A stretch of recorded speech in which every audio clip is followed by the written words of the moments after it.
강돈의 한 권 한 권 먹는 성경, 역대상 시작하겠습니다. 원래 역대상하는 한 권의 책이기에 역대기라는 이름으로 한 번에 하는 것도 좋지만은 상하의 구분이 뚜렷하고 양이 많아서 상하로 나눠서 하는 것이 좋겠다 생각해서 역대상을 먼저 말씀드리겠습니다. 역대기란 제롬이 사무엘서와 열왕기에 대한 번역본의 서문에서 이 책들이 거룩한 역사 전체의 역대기를 담고 있다라고 말한 것을 유래합니다. 1장부터 9장은 긴 족보이고요. 23장부터 26장은 다윗이 조직한 제의 명단이고 27장은 군대 집합 장관들입니다. 상당히 긴 부분이 명단이고 나머지 역사는 사무엘서나 열왕기서를 그대로 혹은 유행화해서 간략하게 사용하기도 하고 유대 왕들은 물론 이제 역대하에 나오지만 열왕기에 없는 자료를 사용을 합니다. 본문은 저자에 대한 언급은 하고 있지 않기 때문에 분명하게 누구다라고 말할 수는 없지만 일반적으로 저자를 에스라로 봅니다. 왜냐하면 역대기의 마지막 부분과 에스라의 첫 부분을 보시면 연속성이 있구나 하는 걸 알 수가 있습니다. 역대하 36장 22절 보실까요? 바사의 고레스 왕 원년에 여호와께서 예레미야의 입으로 하신 말씀을 이루시려고 여호와께서 바사의 고레스 왕의 마음을 감동시키심에 그가 온 나라에 공포도 하고 조서도 내려 이르되로 시작하지 않습니까? 에스라서 1장 1절을 보면 바사 왕 고레스 원년에 여호와께서 예레미야의 입을 통하여 하신 말씀을 이루게 하시려고 바사 왕 고레스의 마음을 감동시키심에 그가 온 나라에 공포도 하고 조서도 내려 이르되 똑같습니다. 역대하의 마지막 절 바사 왕 고레스가 이같이 말하노니 하늘의 신 여호와께서 세상 만국을 내게 주셨고 나에게 명령하여 유다 예루살렘의 성전을 건축하라 하셨나니 이것도 에스라 1장 2절에 보면 바사 왕 고레스는 말하노니 하늘의 하나님 여호와께서 세상 모든 나라를 내게 주셨고 나에게 명령하사 유다 예루살렘의 성전을 건축하라 하셨나니 이렇게 거의 같습니다. 이 에스라는 제사장이면서 학사인데 역대기에는 제사장과 성전에 대한 강조로 가득합니다. 또 유대 전통 즉 탈무드에서는 에스라를 저자로 인정하고 있습니다. 그리고 에스라 외에 누가 제자가 될 수 있을까 이렇게 봤을 때 될 만한 사람이 알려지지 않습니다. 그래서 역대기의 저자는 에스라이다라고 생각을 하고 있습니다. 기록연대는 역대기의 화폐 단위로 디릭이라는 게 나와요. 이거는 이제 디릭, 다리오 왕 때 만들어진 거거든요. 그럼 이게 BC 515년 이후에 만들어졌다는 거예요. 조금 더 시간을 좁히면 역대상 13장 17부터 24절에 스렙바벨 이후에 2세대들을 소개하고 있는데 브다야의 아들들은 스룹바벨과 시므이요 스룹바벨의 아들은 머술람과 하나냐와 그의 매제 슬로밋과 이렇게 스룹바벨의 다음 세대를 소개하고 있습니다. 스룹바벨은 BC 515년 제2성전을 완공했기 때문에 이후로부터 한 세대 혹은 한 세대 반 이렇게 지난 것을 뭐 한 50년 정도 본다면 이거는 BC 한 465년 이후에 기록되었다라는 걸 알 수가 있죠. 홈란 사본에 역대기 일부가 발견이 되었습니다. 이거는 BC 250년 이전에 존재한 것으로 판단이 돼요. 그렇기 때문에 역대기는 BC 465년부터 250년 이 사이에 기록되지 않았을까? 그러면 원독자는 누구냐면 포로 귀환 후에 제2성전에서 예배하던 자들이라고 생각을 할 수가 있습니다. 그래서 열왕기랑 비교를 하면 열왕기의 독자는 포로 공동체입니다. 포로 공동체로서 왜 선택된 백성이 망하는가에 대한 질문에 대해서 이스라엘의 멸망한 이유, 이스라엘과 하나님의 관계성을 정립하고 미래 희망을 이야기하고 있다면 역대기는 포로에서 귀환한 공동체에게 그 독자들이 심판을 통해 이스라엘과 하나님의 관계는 끝나버린 게 아닌가? 이스라엘은 여전히 하나님의 백성인가? 우리가 제2성전에서 예배하는데 이것을 하나님이 받으실까? 조상들의 죄가 아직도 영향을 미치는가? 뭐 이런 질문들에 대해서 하나님과 백성의 관계는 여전히 유효하며 조상의 죄 때문에 고통받는 일은 없다라는 것을 말하고 있습니다. 단 성전 예배의 효력은 성막 그리고 성막 이후에 솔로몬 성전 그걸 만들 때 규례에 의해서 만들어졌거든요. 그 규례를 지키면 일단 오케이예요. 그런데 솔로몬이 놓친 것들이 있거든요. 그래서 유다가 멸망을 했거든요. 이스라엘이 분리가 되고 유다가 멸망을 했거든요. 그러면 솔로몬이 놓친 것을 제2성전의 예배자 너희들은 놓치지 마라고 암시하는 것들이 있습니다. 이거는 에스라에도 느헤미야에도 학개 스가랴에도 공통적으로 말하는 게 있어요. 그것을 역대기를 통해서 찾아보면 좋을 것 같습니다. 역대기는 남유다 왕들에 대한 언급만 하고 있습니다. 하나님이 다윗에게 하신 약속의 신실함을 보이기 위해서 다윗의 계보가 이어져 가는 것에 관심을 두고 있습니다. 물론 북이스라엘 왕들도 나오긴 나와요. 단지 남유다 왕의 이야기를 할 때 필요한 사람들 정도만 나온다는 거죠. 관심은 어떻게 다윗의 계보가 하나님 주신 다윗의 언약이 지켜져 갔느냐 하는 겁니다. 굉장히 많은 족보를 언급하죠. 그러면서 이스라엘은 누구인가를 다뤄요. 남유다 소속의 유다뿐만 아니라 베냐민 지파 그리고 북이스라엘에 속했던 지파들도 이 족보에 다 포함됩니다. 지역적으로 분열됐던 이스라엘을 하나의 조상에 대한 정체성으로 포용함으로써 화해하고 통일시키는 역할을 합니다. 역대기는 대부분 사무엘서와 열왕기서를 그대로 혹은 상당히 많은 부분을 삭제하거나 또 유행화해서 간략화해서 사용을 하고 있습니다. 그런데 다윗과 솔로몬에 대한 부정적인 사건은 언급하지 않아요. 그러나 다윗과 솔로몬에 대한 독자들, 특히 그를 읽을 만한 독자들은 다 알고 있는 거예요. 그래서 그들은 행간을 읽을 줄 압니다. 그래서 다윗과 솔로몬을 통해서 배워야 할 것, 깨우쳐야 할 것이 적혀 있든지 숨어 있든지 그것을 찾아낸다는 겁니다. 역대기는 정치, 사회적인 사건보다는 종교적인 사건들, 성전 건축이라든지 절기, 언약의 갱신, 개혁 이런 데 대해서 기록하고 있습니다. 성전이나 제사장, 레위인들, 종교적인 조직, 그리고 언약을 지키는 것에 초점을 맞추고 있다는 말입니다. 그래서 물리적으로 성전만 예배가 아니다.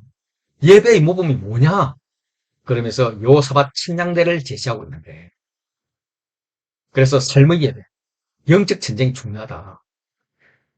영적 성전인 나의 몸, 그리고 내가 속해 있는 공동체의 모임이 강조되고 있습니다. 선과 악에 대한 즉각적인 저주와 축복을 말합니다. 공의와 언약에 대한 순종을 요구를 해요. 다윗 솔로몬 이야기는 모세와 여호수아 계승 모델이 됩니다. 성전 건축에 있어서 솔로몬, 후람, 아비야의 관계는 성막 건축에서 모세와 부살렐의 관계를 모델로 하여서 성막과 성전의 연속성을 강조합니다.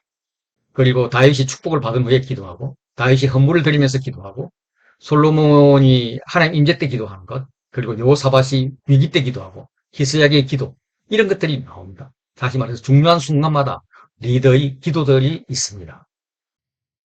역대기의 구조를 보면 1장부터 9장이 아주 긴 족보이고요. 이후 다윗의 기사가 10장부터 29장, 20장에 걸쳐서 나옵니다. 여기까지가 역대성이에요. 이번에 제가 말씀드린. 그리고 그 이후에 1장부터 9장, 역대 1장부터 9장이 솔로몬 이야기고 10장 이후가 남유다의 왕들에 대한 이야기입니다. 역대기에서 이 솔로몬과 다윗의 이야기를 합하면 전체의 거의 45%가 됩니다. 그만큼 두 왕을 강조하고 있다는 말이에요.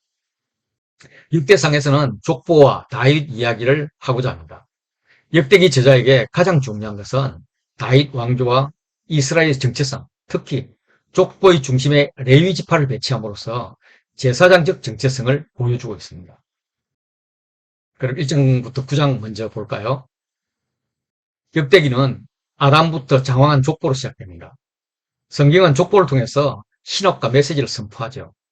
족보는 역사에 대한 신학적인 평가 도구로 사용됩니다.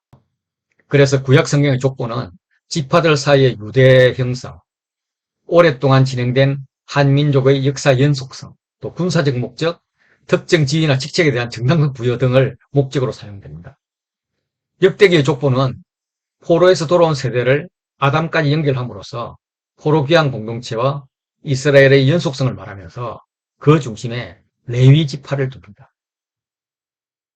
그래서 레위 지파가 담당해야 될 그 성전 관리와 예배를 강조하는 거죠.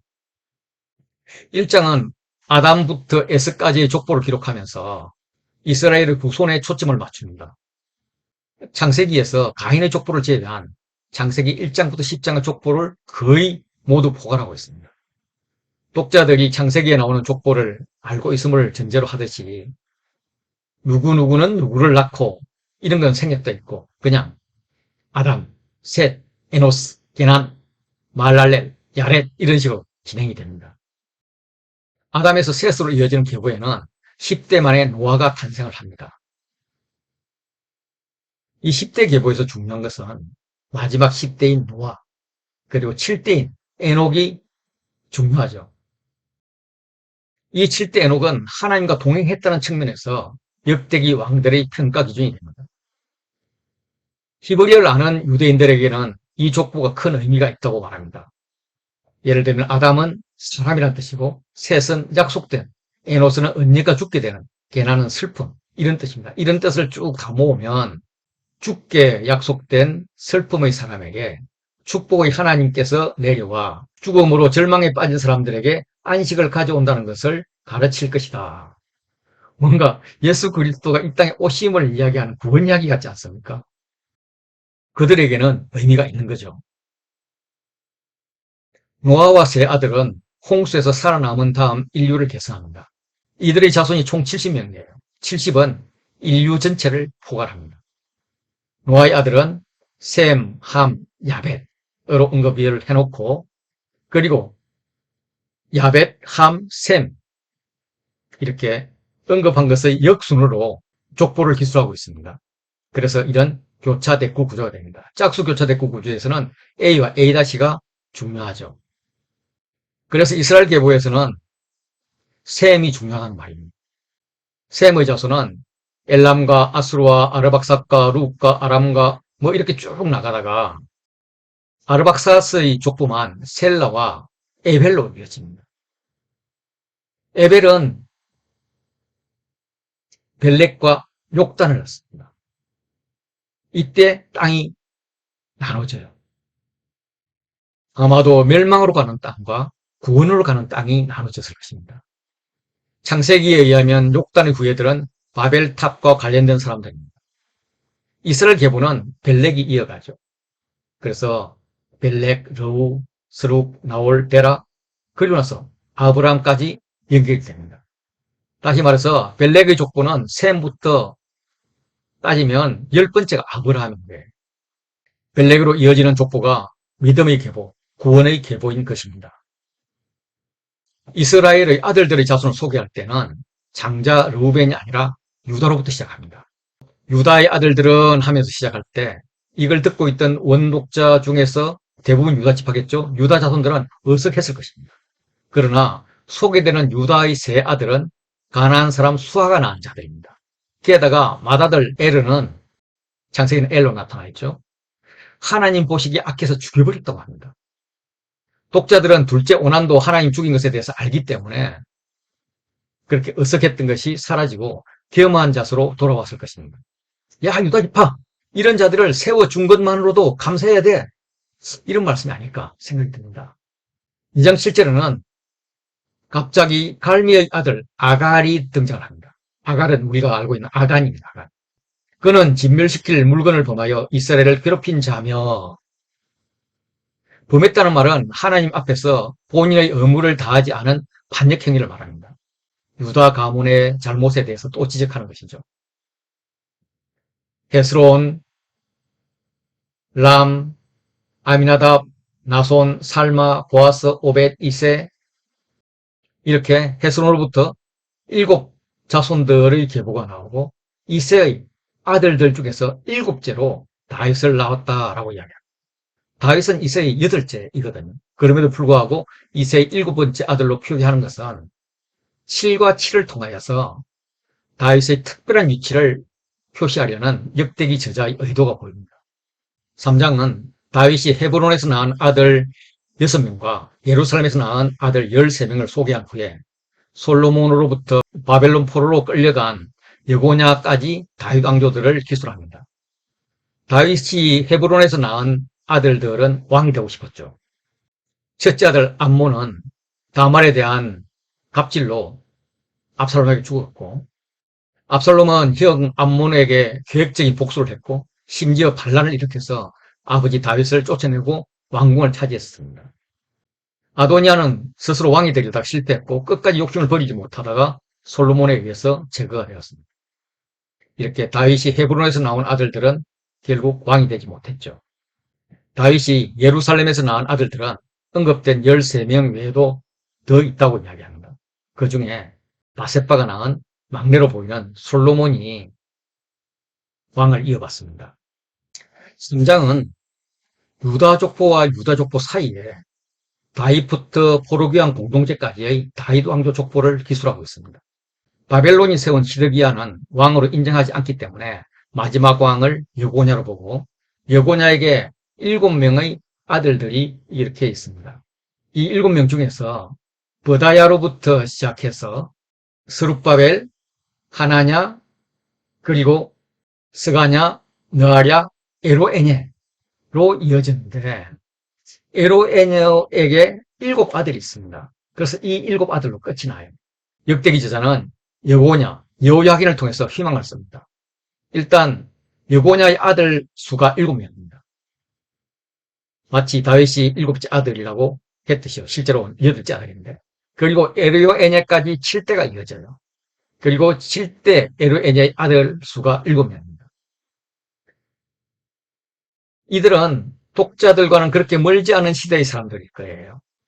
하나님은 너희를 통해서 희망을 쓰고 있다는 메시지로 보입니다.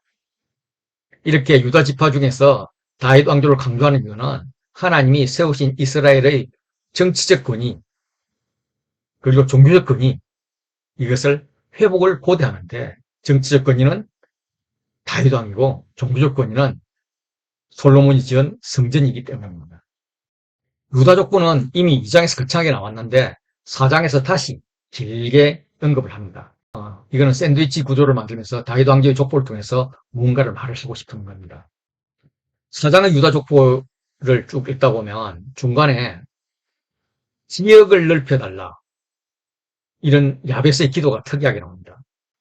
4장 9절 보시면 야베스는 그의 형제보다 귀중한 자라 그의 어머니가 이름하여 이르되 야베스라 하였으니 이는 내가 수고로이 낳았다 함이었더라. 야베스는 포로귀환 공동체를 반영하고 있습니다. 포로귀환 공동체는 수고로이 낳은 자들입니다. 가진 것 다 버리고 오직 하나님만을 찾아왔지만 뜻을 이루지 못한 자들입니다. 그러나 형제보다 귀중한 자 야베스인 거죠. 야베스는 수고로 인했던 삶의 시작을 기도를 통해서 복으로 바꿉니다. 이거는 유대 자손의 기도이자 역대기 저자의 소망, 특히 지역, 땅의 회복을 표현하는 것으로 볼 수가 있습니다. 나에게 복을 주시려거든 더 많은 복을 주십시오. 이런 게 아니라 나의 지역을 넓히시고 이것도 뭐 땅을 더 달라, 뭐 이웃 땅을 내 것으로 만들어 달라 이런 게 아니라 하나님께 원래 주셨던 그 내가 먹고 살 수 있는 그 땅으로 회복시켜 주십시오. 이런 말입니다. 그래서 포로기한 공동체는 야베스처럼 기도해야 됩니다. 주께서 내게 복을 주시려거든 나의 지역을 넓히시고 주의 손으로 나를 도우사 나로 환난을 벗어나 내게 근심이 없게 하옵소서. 받아야 할 복의 핵심은 주의 손으로 돕는 것입니다. 그 결과는 환난에서 벗어나 근심이 없는 샬롬인 것이죠. 주의 손으로 돕는다는 것은 나의 부르짖음, 거기에 대해서 하나님께서 들으심, 그리고 기억하심, 그리고 돌보심의 과정입니다. 한마디로 하나님과 백성의 함께 하심이죠. 하나님과 백성의 정상적인 삶으로 회복해 주십시오 하는 것이 야베스의 기도의 핵심입니다. 르우벤은 성적인 범죄로 인해서 장자의 명분이 요셉 자손에게로 돌아갔음을 밝히고 있습니다. 르우벤 족보를 소개하면서 르우벤이 아닌 다른 지파들을 부각시키는 그런 모양입니다. 이 글이 읽혀질 당시만 해도 정치적 리더십은 유다 지파에게 있었을 것입니다. 그렇지만 저자는 권면합니다. 장자의 계보는 르우벤의 아들이야. 장자의 명분은 요셉 지파에게 있어 유다, 다윗의 자손, 너희도 나라 말아먹었잖아. 겸손해야 돼. 순결해야 돼. 이런 말을 하고 있는 거야. 르우벤 아들들의 계보를 한번 봐. 바알이 나오잖아, 바알. 그리고 그의 아들 브에라. 그는 르우벤 자손의 지도자였지만 아수르 왕 디글라필레셀에게 잡혀갔잖아. 그리고 르우벤의 대가 끊어졌어. 왜 그랬을까? 아마도 아버지의, 할아버지의 그 우상의 숭배에서 벗어나지 못했기 때문에 그랬을 거야. 가짜손. 너희들 한때 위세를 떨쳤지. 바산에 거주하면서 살레까지 다다랐고 바산 길르앗과 그 사왕 벤둘까지 다다랐고 아주 비옥한 초원의 주인이었어. 그들뿐만 아니라 동편 지파들 모두 다 대단한 지파였어. 그런데 동편 지파들이 멸망을 했어. 왜 멸망했느냐면 그들은 전쟁에서 승리를 했거든 처음에는. 그런데 결국 패배를 했어. 왜? 그들이 번성할 때 교만했기 때문인 거야. 풍요로운 땅에 살면서 부유함과 강성함을 누렸던 지파들은 하나님께 범죄함으로써 흔적을 찾기 어려울 정도로 흩어져 버린 거야. 이렇게 말하고 있는 것입니다. 6장은 1장부터 9장 이 족보의 중심에 들어 있습니다. 중요하다는 거죠.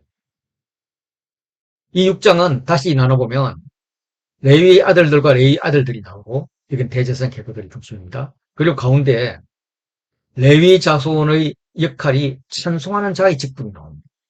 이게 강조되는 거예요. 대제사장 계보보다 더 중요한 것은 찬송하는 자, 예배하는 자들입니다. 그리고 끝부분에 레위인의 성읍들이 나오는데 이거는 그들이 율법을 가르치는 장소입니다. 이 글이 쓰여진 시기인 포로 공동체에는 왕이 없었죠. 페르시아 왕의 통치를 받고 있었던 것입니다. 그들에게 다윗 같은 왕이 필요한가? 아니면 다른 대안이 필요한가? 고민되었을 것입니다. 요단 동편의 흥망의 역사를 보면 부르짖을 때 하나님이 도우셔서 번성했습니다. 그러나 교만하고 우상 숭배로 넘어가면 그 자손이 흔적 없이 사라져 버렸습니다. 그런데 기업이 없었던 레위 지파, 그들은 삶의 어려움에도 불구하고 끝까지 소명을 버리지 않았던 레위인들이 있었습니다. 그들은 끝까지 정체성을 유지할 수 있었습니다. 그래서 신약에 와서 베드로는 너희도 산돌같이 신령한 집으로 세워지고 예수 그리스도로 말미암아 하나님이 기쁘시게 할 신령한 제사를 드릴 거룩한 제사장이 될지니라 라고 말합니다. 거룩한 제사장이 되라고 이야기한 거예요. 그리고 이어지는 2장 9절에는 우리가 잘 알다시피 왕이 되라고 하는 게 아니라 왕 같은 제사장이라고 그렇게 임명합니다. 그리고 이어지는 2장 9절은 너는 택한 족속이요 왕이 아니라 왕 같은 제사장이라고 부릅니다. 역사를 돌이켜보면 재산과 힘을 의지했던 자들은 모두 망하고 흩어졌지만 하나님을 의지하고 진리 가운데 서리했던 자들은 끝까지 살아남았습니다. 공동체가 회복해야 할 것은 왕권이 아니에요. 제사예요, 제사. 왕권은 이미 하나님께 있습니다. 그를 예배하고 그의 말씀을 전하는 자들이 필요하다는 거죠. 7장은 북이스라엘에 속했던 지파들, 이사갈, 납달리, 므낫세, 에브라임, 아셀 지파들과 베냐민 지파들의 족보를 기록하고 있습니다. 지파의 수가 많음에도 불구하고 겨우 40절로 기록된 것은 역대기 저자가 크게 관심을 가지지 않았던 지파임을 알 수가 있습니다. 특히 이스라엘의 양대 기둥 지파가 되는 요셉, 에브라임과 므낫세 지파가 포함되어 있음에도 불구하고 이렇게 기록하고 있습니다. 납달리는 7장 13절 단 한 줄로 그칩니다. 계보가 거의 분실되고 남아있지 않았던 것 같습니다. 눈에 띄는 인물은 에브라임의 딸 세라입니다. 세라. 브리와 브리아의 사이에 들어있어서 강조하고 있는 것인데 이 세라는 베도론 윗성과 베도론 아래성 그리고 우센 세라라는 도시를 건설했습니다. 세라는 3개의 도시를 건설했고 그 중 하나는 자신의 이름을 넣었습니다. 아마도 이것은 포로 귀향민들에게 여성들의 역할을 강조한 것이 아닌가 싶습니다. 여자여 일어나라. 여자도 남자 못지않게 이스라엘의 영광을 회복하는데 역할을 할 수 있다. 이런 메시지를 주는 것 같습니다. 8장 1절부터 28절은 베냐민이 낳은 자, 그리고 29절부터 32절은 기브온 자손, 이렇게 이야기를 하고 33절부터 40절까지는 사울의 족보가 소개됩니다. 기브온 자손은 이방인으로 나무피란 일 등 성전에 허드렛 일을 합니다. 누군가의 정계를 위해서 누군가는 부정한 일을 해야 하는데 이걸 감당하고 있는 거죠. 역대기 저자는 이런 일을 하는 이방인들을 귀하게 여겨서 기록하고 있습니다. 베냐민 지파는 기브온에 거주하게 되었습니다. 그 베냐민 지파와 기브온 사람들이 일부 혼합되고 일부 갈등하게 있었던 것 같아요. 특히 사울과 기브온의 갈등은 심했었습니다. 이어서 넬, 기스, 사울, 요나단으로 이어지는 사울의 족보가 나옵니다. 사울 왕가가 망했음에도 불구하고 그들의 후손은 지속되었고 특히 올람의 아들은 다 용감한 장사요 활 쏘는 자였다고 합니다. 보통은 용사 혹은 용감한 장사라는 단어로서 장수를 표현하는데 특별히 활을 잘 쏘는 자를 덧붙이고 있습니다. 아마도 할아버지 사울이 활에 맞아 죽은 것을 한으로 삼고 활 쏘는 훈련을 열심히 한 것이 아닌가 생각이 듭니다. 반복해서 말하지만 용사는 나라를 지키는데 절대 요소가 아닙니다. 활까지 잘 쏘아봤자 마찬가지라는 것입니다. 여호와에 대한 열정이 필요한 것이죠. 예배자가 되어야 됩니다. 2장에서 시작된 이스라엘 족보가 9장에서 마무리됩니다. 그들이 바벨론으로 사로잡혀 갔는데 그 이유는 유다의 범죄 때문이었습니다. 포로기한 후 예루살렘에 정착한 사람들의 명단이 이스라엘 제사장, 레위인, 성전봉사자인 느디임 사람들 순으로 소개가 됩니다. 족보의 마지막 부분에 예루살렘에 돌아와 정착한 사람들을 강조하고 있는 것입니다. 이것은 역대기의 희망의 시작입니다. 하나님께서 이스라엘 역사를 간섭하셔서 그들의 족보를 유지하고 고레스로 하여금 칙령을 내리게 하셔서 예루살렘에서 다시 시작하도록 회복하셨습니다. 이들의 명단은 이스라엘, 제사장, 레위, 느디딤 사람들입니다. 대부분 성전과 관계되어 있고 특히 마지막 어떤 이들과 찬송하는 자는 예배를 준비하는 자들입니다. 그래서 예배는 준비되어 있다는 말입니다. 이제 성도들이 와서 예배하면 됩니다. 1장부터 9장의 족보의 대를 이을 이스라엘 손들은 예배 공동체를 회복하고 하나님 임재 가운데로 나와서 하나님 백성으로 살아가야 된다라는 메시지를 암시하면서 족보를 끝을 냅니다. 10장부터 12장은 이스라엘의 왕이 된 다윗. 그동안에는 유다만의 왕이었지만 이제는 12지파 전체의 왕이 된 다윗을 이야기합니다. 역대상 10장 1절부터 12절은 사무엘상 31장 1절부터 13절을 거의 그대로 인용한 후에 마지막에 13절, 14절에서 사울 가문이 망한 이유를 설명하고 있습니다. 이거는 사실상 다윗의 등장 배경이 되는 거죠. 블레셋과 전쟁에서 사울이 도망가다 활을 맞고 중상을 입습니다. 사울이 속한 베냐민 지파는 활 잘 쏘기로 유명한 지파인데 명궁수 지파 출신이 활에 맞아 죽게 된 것은 아이러니입니다. 10장 6절에서는 이와 같이 사울과 그의 세 아들과 그 온 집안이 함께 죽으니라 라고 표현을 합니다. 사울 가문이 무너졌다는 것입니다. 사울 왕조의 멸망을 의미합니다. 저자는 사울이 죽은 이유는 여호와께 범죄하였기 때문이라고 이야기합니다. 사울의 범죄 내용은 여호와의 말씀을 지키지 않았다, 여호와께 묻지 않았다, 그리고 가운데 신집한 자에게 가르치기를 청했다라는 겁니다. 사울은 묻다, 구하다라는 의미를 가진 사알과 얼건이 같습니다. 아마도 사울의 부모는 여호와께 간절히 구하여서 사울을 낳고 그 이름을 여호와께 구하다라는 뜻으로 사울로 지었을 것입니다. 그렇지만 사울은 왕이 된 후에 여호와께 구하지 않고 오히려 신접한 여자에게 구했습니다. 그래서 여호와께서는 그를 죽이시고 그의 나라를 이새의 아들 다윗에게 넘겨주신 것입니다. 역대상 10장과 11장 사이에는 상당한 기간이 흐릅니다. 한 7년 6개월 정도 흐르죠. 저자는 이걸 생략하고 있습니다. 사울이 죽은 후 이스라엘의 실권자였던 아브넬 장군도 암살당했고 사울의 뒤를 이어서 왕이 되었던 이스보셋도 암살당했습니다. 이스라엘 입장에서는 힘도 없고 이제 다윗과 이어줄 중재자도 없으니 다윗에게 무조건 항복하는 것이 상책이었습니다. 이스라엘 대표들이 헤브론에 가서 다윗에게 백성으로 받아줄 것을 요청합니다. 다윗은 얼마든지 유리한 조건으로 그들을 받아들일 수 있습니다. 정복군이 될 수 있었지만 여호와 앞에서 왕과 백성의 언약을 맺습니다.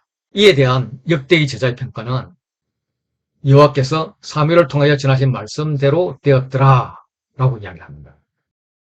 저자의 강조는 이 일이 단순한 힘의 강약에 의해서 합병된 것이 아니라 하나님의 뜻이다. 그 뜻이 성취된 것이다. 그것을 간과하지 말라는 것입니다. 다윗은 하나님의 선택을 받은 왕이며 온 이스라엘의 지지를 받았음을 또한 강조하고 있습니다. 통일 이스라엘의 새 왕이 된 다윗은 통일과 능력을 상징하는 새 수도가 필요했습니다. 이스라엘로도 유다로도 지우치지 않은 위치의 성읍이면서 다윗의 능력을 보여줄 수 있는 성읍으로서 그가 택한 곳은 난공불락의 성읍 예루살렘 여부스였습니다. 예루살렘은 아브라함이 11조를 드렸던 멜기세덱의 나라 살렘입니다. 이삭을 제물로 바치려 했던 모리아산이 있는 곳입니다. 여호수아 때 잠깐 정복하기도 했지만 완전히 그들을 쫓아내지 못했습니다. 그리고 400년 동안 여부서 족속들이 살고 있었습니다. 역대기는 온 이스라엘과 더불어서 빼앗음으로써 민족의 수건 사업을 이루었다고 말합니다. 통일된 하나된 이스라엘을 강조하고 있습니다.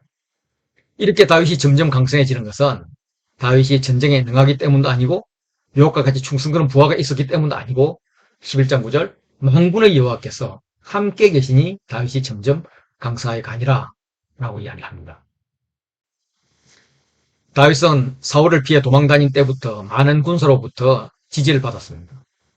그래서 헤브론 시절의 용사들, 시글락 시절의 용사들, 요새 시절에 온 용사들로 되어 있어 이런 짝수교차대국에서는 가운데부터 요새 시절, 시글락 시절, 그리고 헤브론 시절로 이렇게 읽어가면 이해가 쉽습니다. 다윗이 요새에 있던 시절에 찾아온 용사들 중에는 요단 동편에 살았던 갓 사람들이 있었습니다. 그들은 다윗을 찾아서 요단 서편에 있는 남쪽 끝까지 이렇게 찾아온 헌신자들이었습니다. 베냐민과 유다 자손도 다윗에게 왔습니다. 그런데 그들이 기순자인지 간첩인지 의심할 수밖에 없었어요. 그때 성령이 아마셀을 감싸며 성령을 고백하게 합니다. 우리가 당신에게 속하였고 우리가 당신과 함께 있으리니 그리고 평안하소서 당신도 평안하고 당신을 돕는 자에게도 평안이 있을지니 하면서 세 번의 평안을 말합니다. 비와 미다시는 시글락 시절에 온 용사들입니다. 다윗이 사울을 죽일 수 있었지만 두 번이나 살려주었던 때가 있습니다. 사울은 다시 다윗을 죽이지 않겠다, 추적하지 않겠다 말했지만은 현실은 다윗이 사울을 피해서 이스라엘 영토를 벗어날 수밖에 없었습니다. 다윗이 사울을 피해서 시글락에 숨어 있을 때에 도운 용사 중에서 가장 먼저 언급되는 사람은 사울의 동족인 베냐민 지파 사람들입니다. 사울왕을 배출한 베냐민 지파가 친인척 관계를 뿌리치고 다윗을 지지하기라는 것은 쉽지 않았을 것입니다. 그런데 포인트를 놓칠까봐 베냐민 지파, 사울의 동족이라고 저자는 정확히 툴을 붙이고 있습니다. 한 번은 블레셋이 이스라엘과 싸우려고 군대를 모집하면서 다윗에게도 참전을 권유해서 다윗은 아기스 군대에 참가했습니다. 다윗으로서는 동족인 이스라엘을 공격해야 하는 아주 곤란한 상황에 처했습니다. 그때 마침 블레셋 방백들이 다윗이 참전하면 저가 배신할지도 몰라요 하면서 참전을 거부하는 바람에 오히려 다윗은 큰 소리 치면서 내가 이렇게 충성스러운데 누가 나를 모함하는 거야 하면서 전쟁에서 나올 수 있습니다. 그래서 자기 요새인 시글락으로 돌아갔죠. 그런데 시글락에 도착하니까 다윗의 군사들이 없는 동안에 아말렉이 남아있던 가족들을 다 잡아가 버렸습니다. 가족을 잃은 다윗의 군사들은 그렇게 따르던 다윗을 돌로 쳐서 죽이려고 합니다. 이 위기의 시간, 다윗의 일생에서 부하들에게 죽게 된 가장 어려울 때에 므낫세 지파 사람들이 도왔습니다. 이들이 도주한 아말렉을 쳐서 승리했습니다. 그리고 마지막으로 A와 A 다시 헤브론에서 다윗의 용사들을 소개하겠습니다. 역대상 10장부터 41장은 사무엘서의 부록기에겐 사무엘하 23장 제일 마지막 부분의 내용을 가져와서 사용하고 있습니다. 사무엘서는 끝부분에 배치함으로써 다윗 왕국의 공신들을 나열하고 있다면 역대기는 이것을 시작 부분에 등장시킴으로써 이들이 다윗을 지지하는 장군이었다라고 표현하고 있습니다. 다윗의 용사들의 이야기는 세 용사가 두 번 나와요. 첫째 세 용사를 먼저 소개한 다음에 두 번째 세 용사가 등장합니다. 다윗의 고향 베들레헴 성문 곁에 우물이 있었습니다. 그런데 지금은 블레셋이 정복하고 있죠. 다윗이 고향에 대한 그리움과 안타까움으로 혼자 말을 했습니다. 아, 베들레헴 성문 곁에 우물물. 어릴 때 저 물을 마시고 자랐는데 어쩌다 내 고향 우물물도 마시지 못하는 신세가 되었나. 베들레헴 성문 곁 우물물을 누가 내게 마시게 할꼬. 그렇게 했더니 어떻게 들었는지 이 세 용사가 죽음을 무릅쓰고 적진으로 들어가서 물을 떠와서 다윗에게 바쳤다는 것입니다. 다윗은 이 물을 차마 마시지 못하고 아니 이 물을 베들레헴 우물에서 길어왔다고? 목숨을 걸고? 나는 차마 이 물을 마실 수가 없어. 내가 너희들의 피를 어떻게 마시겠냐? 이렇게 독백하듯 말하고 하나님께 기도합니다. 하나님, 이 물은 물이 아니라 생명도 돌보지 않고 충성한 이 사람들의 피입니다. 내가 어찌 마실 자격이 있겠습니까? 여호와 하나님께서 드십시오. 다시는 이렇게 충성된 자들이 저로 인해 생명을 거는 일을 하지 않도록 은혜를 주십시오. 저는 개인적인 만족이나 욕심을 채우기 위해서 형제들의 목숨을 위험하게 하는 그런 일을 하지 않을 것을 맹세합니다. 이렇게 고백하면서 그 물을 여호와께 부어드렸습니다. 이걸 본 세 용사 역시 그 물을 참아 마시지 못하는 왕을 보면서 자신을 알아주는 왕의 그 인정에 감사하고 그 왕에게 물을 마음껏 주지 못하는 자신들의 처지를 원통해 하면서 아마 다짐의 눈물을 흘렸을 것입니다. 이렇게 다윗과 용사들이 어떻게 신뢰를 쌓아왔는지를 설명하고 있습니다. 만약 다윗이 이 물을 마셨다면 그들은 주종관계를 벗어나지 못했을 것이에요. 마시지 않음으로써 주종관계, 왕과 부하가 아니라 동역자, 거룩한 동맹, 한 몸의 지체 관계가 된 것입니다. 11장에서 시작한 다윗 왕의 저우식을 마무리합니다. 군사가 전열을 갖추고 성심으로 헤브론에 모였습니다. 이스라엘 남은 자도 다 한마음으로서 다윗 왕을 삼고자 했습니다. 이 11장부터 시작되는 바로 구조를 통해서 다윗 왕의 타당성을 말하고 있습니다. 헤브론에서 다윗이 등극식을 했고 헤브론에서 다윗을 등극식 하는데 그때 용사들을 배치했죠. 우리가 헤브론에 3일 동안 숙식하면서 잔치를 벌였습니다. 3일 기간은 요나가 물고기 뱃속에 있었던 기간이고 예수님이 죽음에서 부활까지의 기간입니다. 이스라엘이 음식을 준비해 왔었습니다. 근처에 있는 자들도 나귀와 낙타와 노새와 소에다 음식을 많이 실어왔고 밀가루, 과자 등등 소와 양까지 많이 가져왔습니다. 풍족한 음식 잔치가 있었고 이스라엘 가운데 기쁨이 있는 그런 잔치였습니다. 천국 잔치였던 거죠. 기쁨은 이후에 반복적으로 언급됩니다. 레위 성가대원들이 노래할 때 언약궤를 메어 올린 후에 성전 봉헌식에서 성전 보수 공사를 한 후에 히스기야 계획에서 이런 기쁨들이 표현됩니다. 역대상 13장부터 17장은 다윗이 어떻게 예루살렘을 예배의 중심지로 만드느냐 하는 이야기를 하고 있습니다. 다윗이 군대 지휘관들과 더불어 의논합니다. 의논 내용은 영토를 넓히거나 방어진지를 구축하는 전쟁에 관한 것이 아닙니다. 우리가 우리 하나님의 궤를 우리에게로 옮겨오자. 사울 때에는 우리가 궤 앞에서 묻지 아니하였느니라 하매 사울은 구하다, 묻다의 뜻을 가진 이름이었지만 막상 하나님께 묻지 않았습니다. 이제는 하나님께 묻자고 제안을 한 다음에 먼저 지휘관과 의논을 했고 이스라엘의 동의를 구한 다음에 하나님 뜻을 구합니다.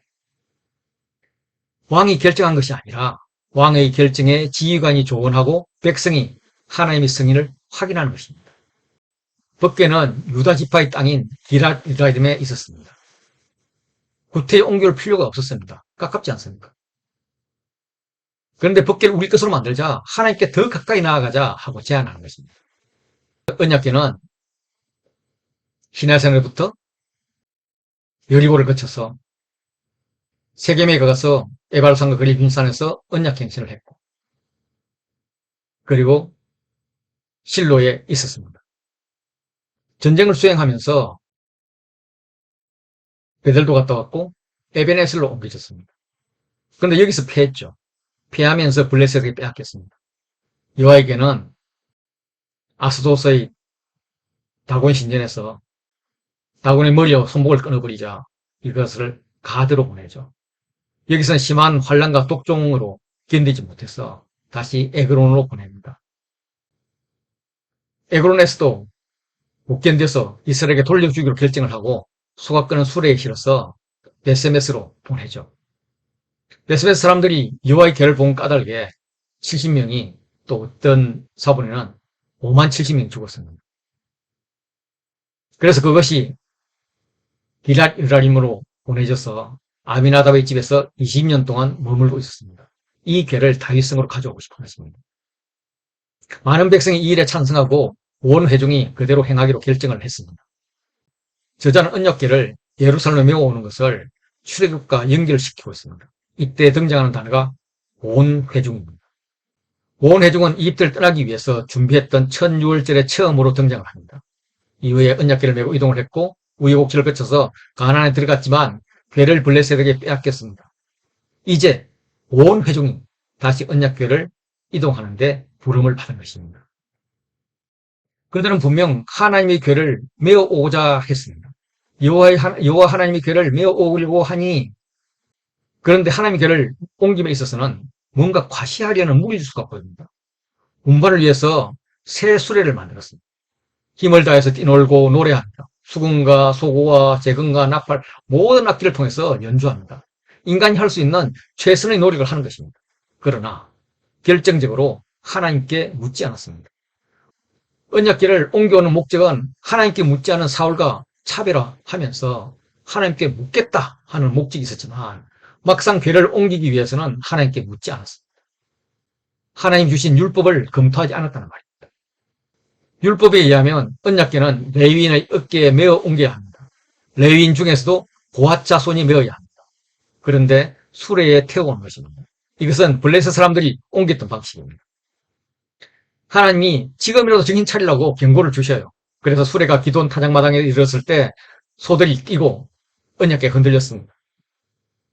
언약궤가 흔들렸을 때 중요하죠. 그 순간 우사는 손을 펴서 궤를 붙들었습니다. 손을 편다는 것. 이것은 하나님의 능력이 나타나실 때 혹은 사람이 하나님께 기도할 때 이때 하나님이 손을 펴는 겁니다. 그런데 감히 자신의 능력으로 하나님의 궤를 도우려 합니다. 이게 평소 우사가 하나님의 궤를 대하는 태도였는지 모릅니다. 우사는 여호와의 궤에 익숙했을 것입니다. 20년 동안 늘 집에 두고 관리했을 거니까요. 그런데 여호와의 율법을 모르는 여호와가 누구신지 모르는 이런 익숙함은 하나님과의 친밀함이 아닙니다. 여호와를 기모리 여기죠. 하나님은 진노하셔서 우사의 몸을 찢으셨습니다. 그곳 이름을 베레스 우사, 우사가 찢어진 곳이라고 불렀습니다. 베레스는 유다가 다말을 통해서 낳은 아들이고 다윗의 조상입니다. 다시 말해서 베레스의 자손, 찢다의 자손이 하나님 궤를 옮기려다가 우사가 찢어지는 상황이 된 것입니다. 그래서 하나님 궤는 오벳 에돔 집에 보관이 됩니다. 오벳 에돔은 억지로 떠맡았지만 여호와께서 오벳 에돔의 집과 그의 모든 소유에 복을 내리셨습니다. 하나님이 계신 오벳 에돔의 집이 성전이고 오벳 에돔은 성전의 문지기직을 3개월 동안 성실히 수행한 것입니다. 뒤에 하나님의 궤가 다윗의 장막으로 또 성전을 옮겨질 때에도 오벳 에돔 가문은 문지기와 찬양대의 역할을 수행합니다. 구레네 시몬이 억지로 예수님의 십자가를 졌다가 그의 아내와 자녀들 알렉산더 루프가 복을 받은 것과 같이 오벳 에돔은 우연히 억지로 궤를 떠맡았는데 엄청난 복을 받은 것입니다. 13장에서 여호와의 궤 이동 실패 후에 14장에서 다윗 궁전을 건축하고 블레셋에게 승리하는 바알바라심 사건을 이야기합니다. 이것이 시간 순서대로라면 여호와의 궤가 오벳 에돔의 집에 있는 3개월 동안 궁전도 건축하고 전쟁도 2번이나 해야 하는 것입니다. 불가능한 일이죠. 반면에 사무엘하 5장을 보면 역대상 14장의 이야기가 나오고 6장에서 여호와의 궤를 옮기는 1차 실패, 2차 성공 2번의 이야기가 나옵니다. 즉 시간의 순서로는 사무엘서가 더 합당하다는 말입니다. 그렇다면 역대기 저자는 일부러 사건을 시간 순서와 관계없이 배치했다는 말이 됩니다. 이것은 ABA 구조로 만들기 위해서입니다. 이런 ABA 구조에서는 A와 A-의 해석 기준이 B가 된다는 것입니다. 그래서 B를 강조하는 것입니다. 강조되는 다윗이 받은 복은 두로왕 히람이 백향목과 사람들을 보내서 궁전을 짓게 합니다.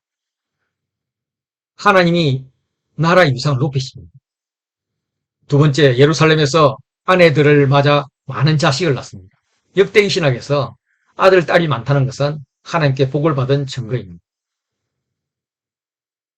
그리고 세 번째로는 다윗이 기름 부음을 받고 왕이 되었다는 소식을 블레셋이 듣고 군사를 보내서 쳐들어왔습니다. 이것도 복입니다. 예, 복의 시작이죠. 이들을 쳐서 승리한 후에 다윗이 고백합니다. 하나님이 물을 쪼개같이 손으로 내 대적을 흩으셨다. 여호와의 전쟁이었음을 고백하는 것입니다.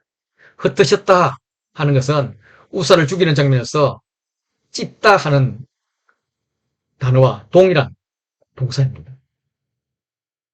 출애굽 때에 홍해를 쪼개는, 홍해를 찢는 느낌. 홍해에서 애국 군사를 수장시킨 것처럼 바알브라심에서 블레셋 사람들의 우상을 불태워버립니다. 바알브라심은 브라심, 페라찜, 베레스 우사, 우사가 찢어진 곳, 이 베레스와 같은 의미입니다. 찢다, 부수다의 의미입니다. 바알은 주인이라는 의미죠. 그래서 바알브라심은 찢어짐의 주인, 산산이 부서진 주인, 바알을 부숴버린 곳이라는 의미가 됩니다. 이렇게 다윗은 블레셋 군대를 이겼고 다윗의 명성이 온 세계에 퍼졌습니다. 역대기는 언약궤가 오벳 에돔의 집에 머물러 있던 시점으로 돌아갑니다. 그 구조는 ABCBA 교차대구 구조로 되어 있는데 다윗은 언약궤를 모셔오고자 이스라엘 사람들을 모았습니다. 그래서 여호와의 궤와 관련하여서 레위인의 중요성을 부각시키면서 962명의 레위인 장막 봉사자들을 동원합니다. 여호와의 언약궤를 오벳 에돔의 집에서 다윗의 장막으로 옮기는 것은 즐거움의 큰 잔치였습니다. 하나님 계신 곳에는 즐거움과 기쁨이 자연스럽게 일어납니다. 언약궤가 이동하는 장면에서 즐거움이라는 단어가 두 번 반복됩니다. 이 단어는 온 이스라엘이 다윗을 왕으로 삼기 위해서 모여들었을 때 사용했던 단어입니다. 큰 기쁨을 향해서 다윗의 정시에 의해서 두 번째 걸음을 디디는 것입니다. 이때 레위 사람들의 찬양이 나올 때 다윗과 레위인들은 모두 세마포 옷을 입었습니다. 다윗은 여기에 추가해서 배에봇까지 입었습니다.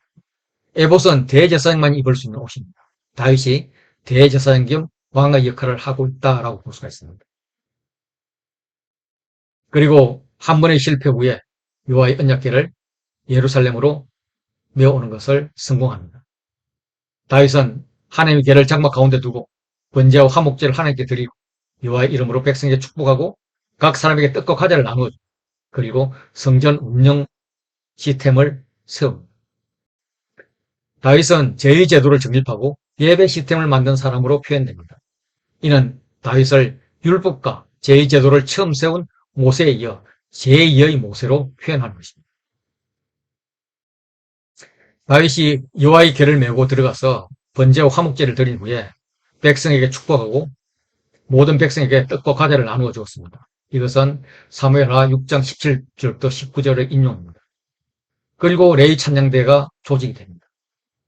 그날에 다윗이 아삽과 그 형제들을 세워서 먼저 여호와께 감사하며 이르기를 하면서 찬양과 연결을 하고 그리고 시편 3개를 발췌해서 여호와를 찬양합니다. 이어서 다윗이 아삽과 그 형제들을 여호와의 언약궤 앞에 있게 하며 항상 그 궤 앞에서 섬기게 하되 날마다 그 일대로 하게 하였고 하면서 다음으로 연결을 합니다. 다시 레위 찬양대 조직을 언급한 다음에 사무엘하 6장 19절부터 20절을 인용해서 이에 뭇백성은 각각 그의 집으로 돌아가고 다윗도 자기 집을 위하여 축복하리고 돌아갔더라로 16장을 마무리합니다.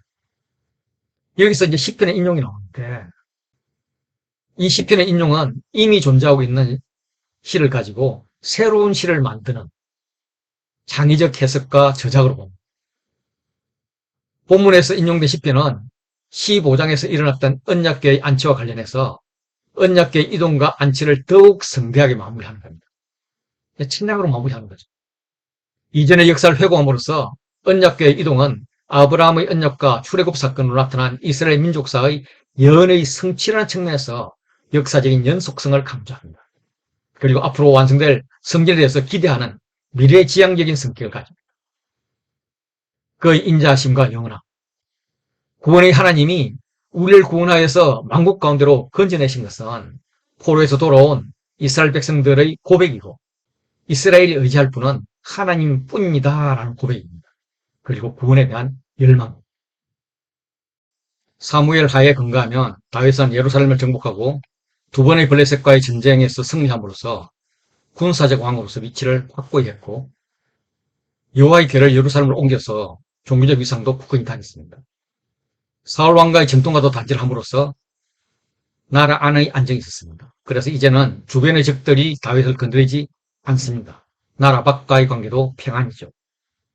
신명기에는 평안히 거주하게 할 때 하나님이 정하신 곳에서 성전을 지을 것을 암시하고 있는데 다윗은 하나님께서 평안하게 살게 하신 때가 왔고 여호와께서 자기 이름을 두시려고 택한 장소가 예루살렘이라고 생각한 것 같습니다.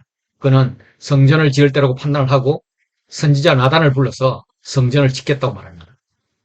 나단이 적시답하죠. 여호와께서 왕과 함께 계시니 마음에 있는 모든 것을 행하소서. 당신도 하나님 음성을 듣는 사람이니까 당신이 들은 음성대로 진행하십시오 라고 한 겁니다. 그러나 그 밤에 여호와의 말씀이 나단에게 임하여 다윗의 계획을 멈추라고 하십니다.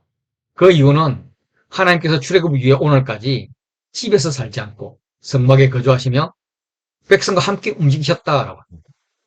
여호와 하나님은 좋은 집이 필요한 분이 아니라 이곳저곳 성도와 성도의 모임에 다녀야 할 분이라는 것입니다. 여호와 하나님은 모든 곳에서 백성 이스라엘을 먹이시는 분이지 대접받는 분이 아니라는 것입니다. 선지자 나단이 머쓱해졌겠죠. 하나님 제가 말했는데 웬만하면 선지자 체면 좀 지켜주시죠. 이럴 법합니다. 백성의 마음을 대변해 주신 하나님은 선지자의 머쓱함도 해소해 줄 무지무지 큰 복을 준비해 놓으셨습니다. 과거에도 목장의 목자에 불과했던 다윗을 데려다가 이스라엘의 주권자로 삼았고 다윗이 어디로 가든지 함께 있었으며 다윗의 모든 대적을 멸하셨던 하나님이 여기에 대해서 세 가지 약속을 주셨습니다. 다윗에게는 세상에서 존귀한 자들의 이름 같은 위대한 이름을 만들어 주겠다. 이스라엘 백성에게는 한 곳을 정하여 머물게 해 줄 것이다. 악한 나라들이 이전과 같이 그들을 해하지 못하게 했을 것이다. 그리고 여호와가 다윗의 왕조를 세워줄 것이며 그가 죽은 후에도 다윗의 몸에서 날 씨를 세워서 그의 나라를 견고하게 하실 것이다 라는 약속을 주셨어요. 다윗은 하나님이 이 놀라운 언약을 듣자 바로 성막으로 들어가서 언약궤 앞에서 기도합니다.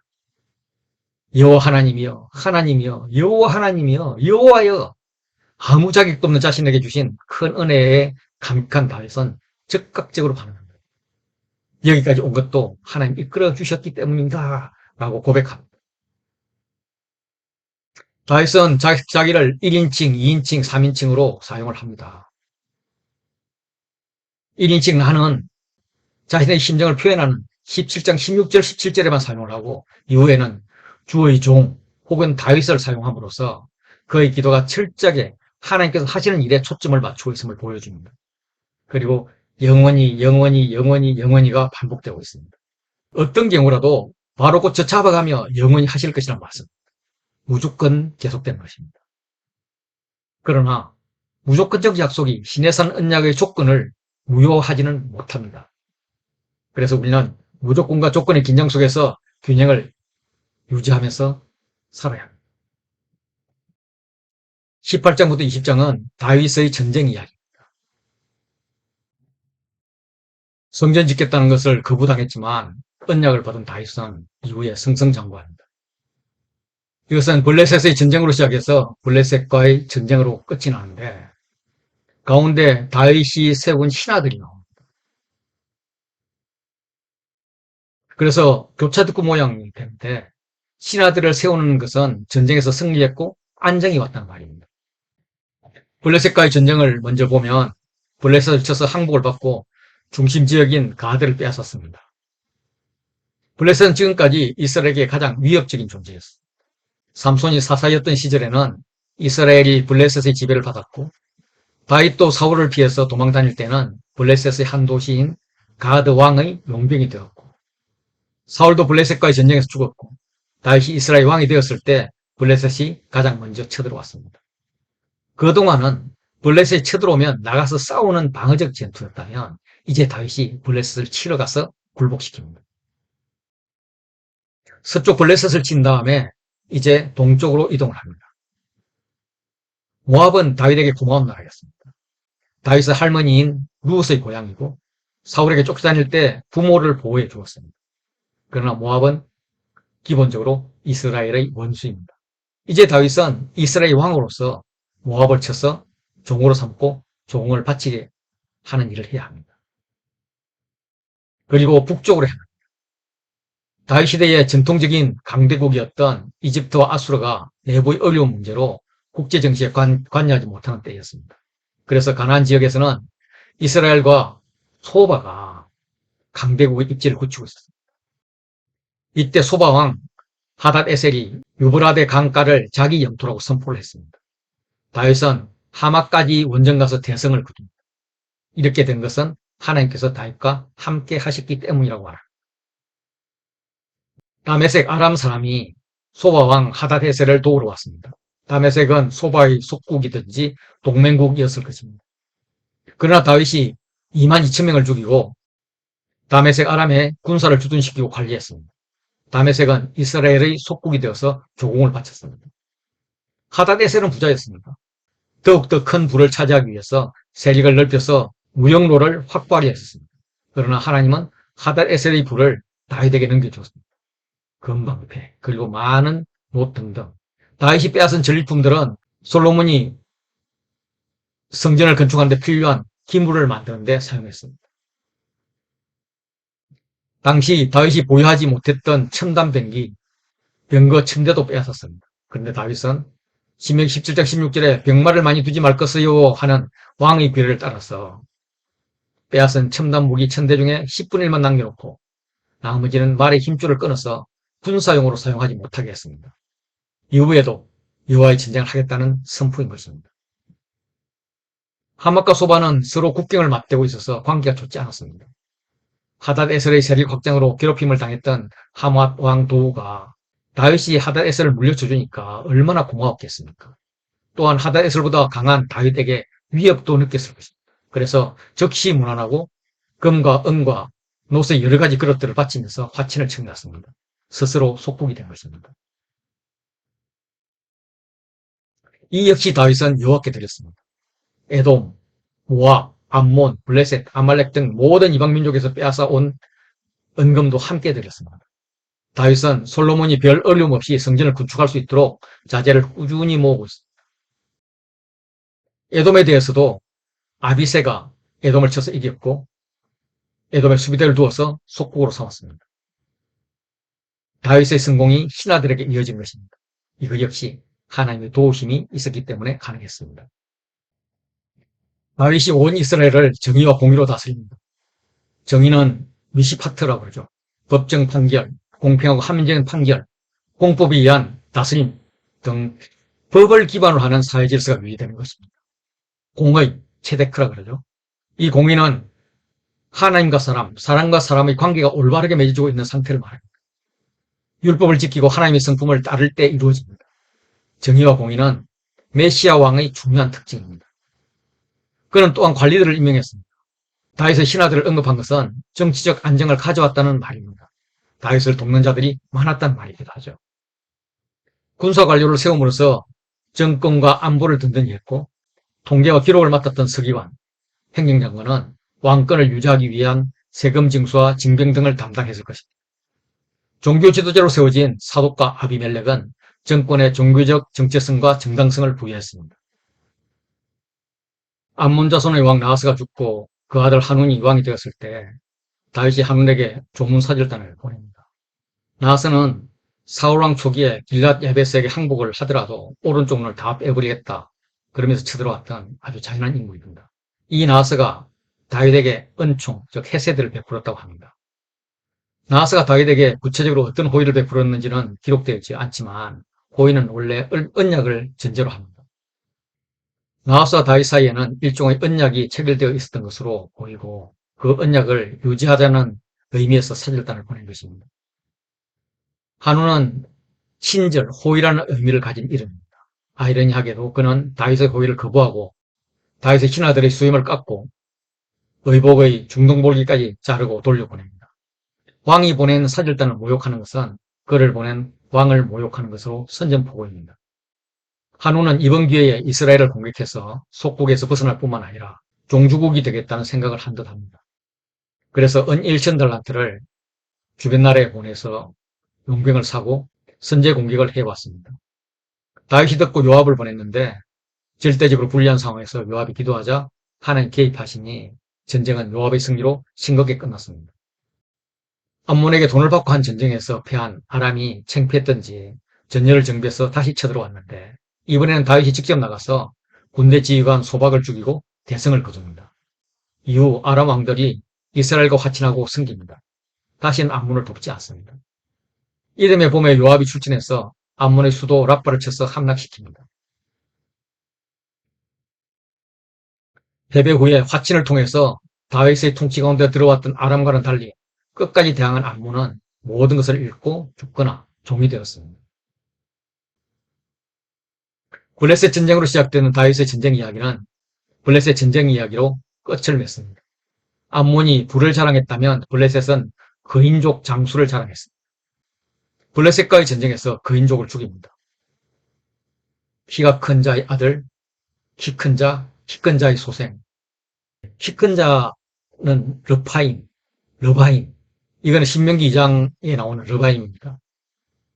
그들을 아낙 족속과 같이 르바임이라고 불렀으나 모압 사람들은 그들을 에밈이라고 불렀으며 출애굽 1세대들이 가데스 바네스에서 정탐군을 보냈는데 그들 중 10명은 민수기 13장 33절 보시면 거기서 네필림 후손인 아낙 자손의 거인들을 보았나니 우리는 스스로 보기에도 메뚜기 같으니 그들이 보기에도 그와 같았을 것이니라 하고 보고를 했습니다.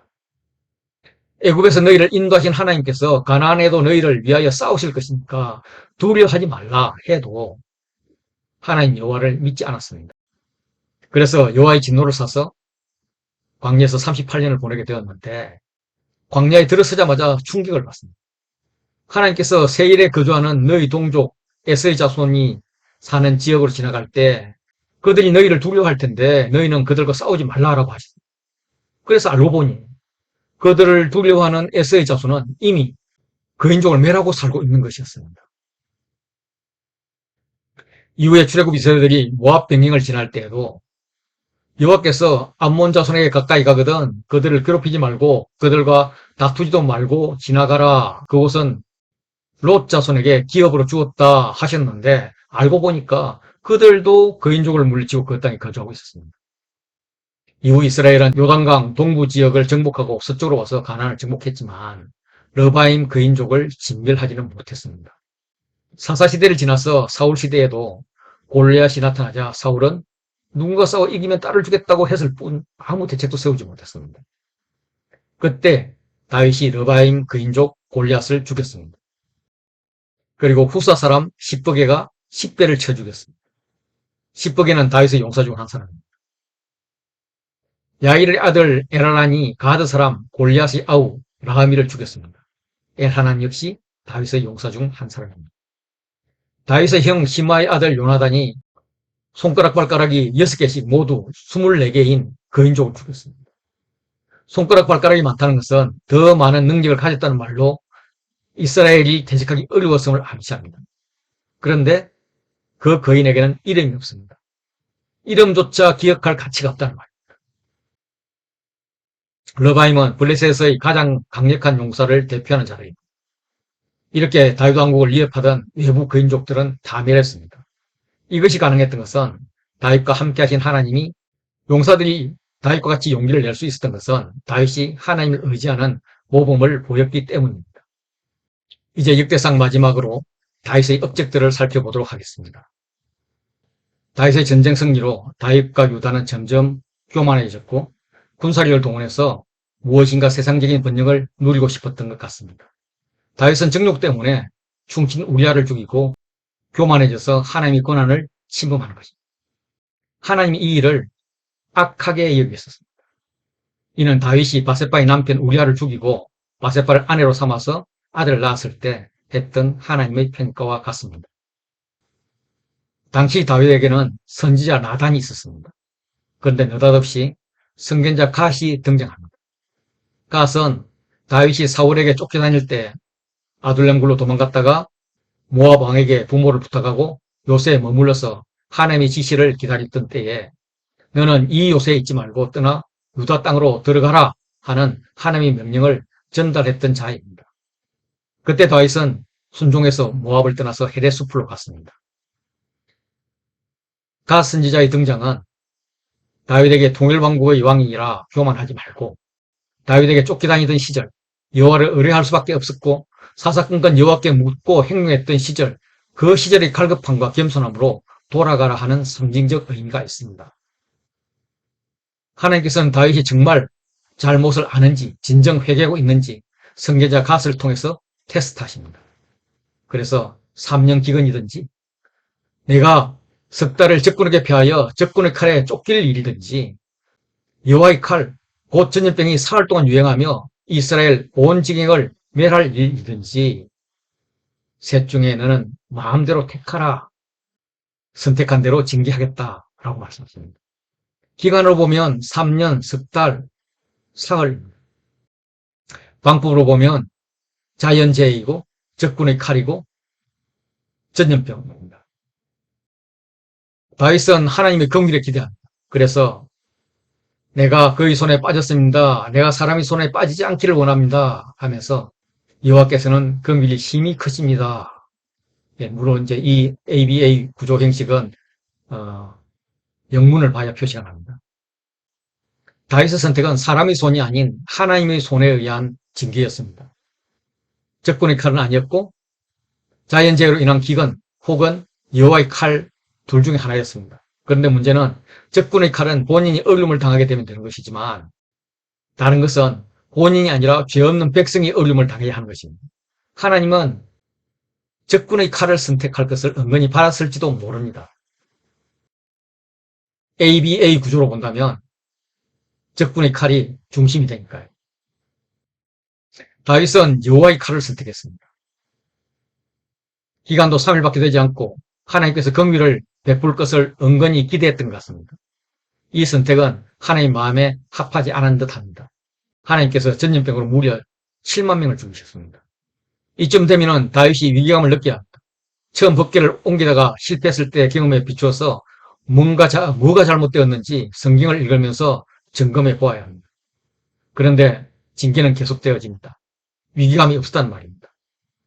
하나님이 예루살렘에 멸하려 천사를 보내셨더니 천사가 멸하려 할 때 여호와께서 보시고 재앙 내림을 뉘우치십니다.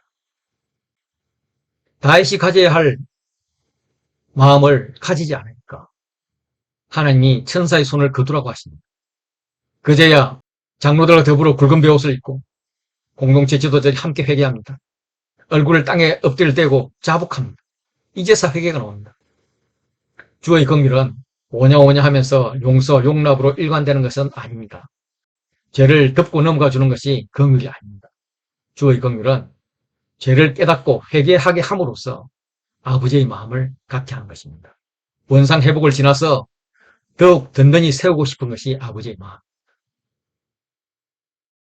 선지자 갓이 다윗에게 여호와의 천사가 서 있는 곳 여부수 사람 오르난의 타작마당으로 올라가서 거기에 여호와를 위하여 제단을 쌓으라고 합니다. 다윗이 오르난에게 타작마당을 자신에게 팔라고 합니다. 원문을 보면 이렇게 강조되어 있습니다. 이 타작하는 곳을 내게 넘기라. 너는 상당 값으로 내게 넘기라 하는 그 사이에 내가 여호와를 위하여 여기 제단을 쌓으리니 하는 ABA 구조로 되어 있습니다.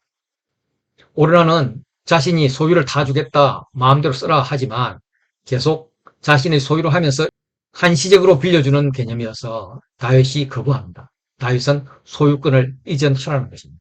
상당한 값으로 산다는 것은 본래 소유하고 있는 온전한 가치에 상환한 값, 제값을 치르고 사겠다는 말입니다. 여호와께 드리려고 내 물건을 빼앗지 않겠다라고 이야기합니다. 내가 여호와께 드리려고 내 물건을 빼앗지 아니하겠고, 이것은 다윗이 바세바를 봉하고 우리아를 죽였을 때 나단 선지자가 와서 비유로 물었던 것이, 부자가 자기 양을 아끼고 가난한 사람의 새끼 양을 빼앗아 잡아먹었다라고 했는데, 이제는 그런 짓 하지 않겠다는 겁니다. 땅값으로 금 600세겔을 달아주었습니다. 그렇고 하고 특별한 성전이 지어질 중요한 장소를 사는데 대가 지불을 했음을 강조하고 있습니다. 다윗이 여호와를 위하여서 제단을 쌓고 번제와 화목제를 드리고 여호와를 불렀습니다. 부르짖어 아뢰었더니 여호와께서 하늘에서부터 번제단 위에 불을 내려 응답하셨습니다. 칼을 뺄 만한 자를 계수했던 다윗의 죄를 물어서 여호와의 칼로 7만 명을 죽였고, 이제 그 칼을 칼집에 도로 넣음으로써 징계는 마무리되었습니다. 이렇게 다윗의 정복 전쟁도 야망도 마무리되었습니다.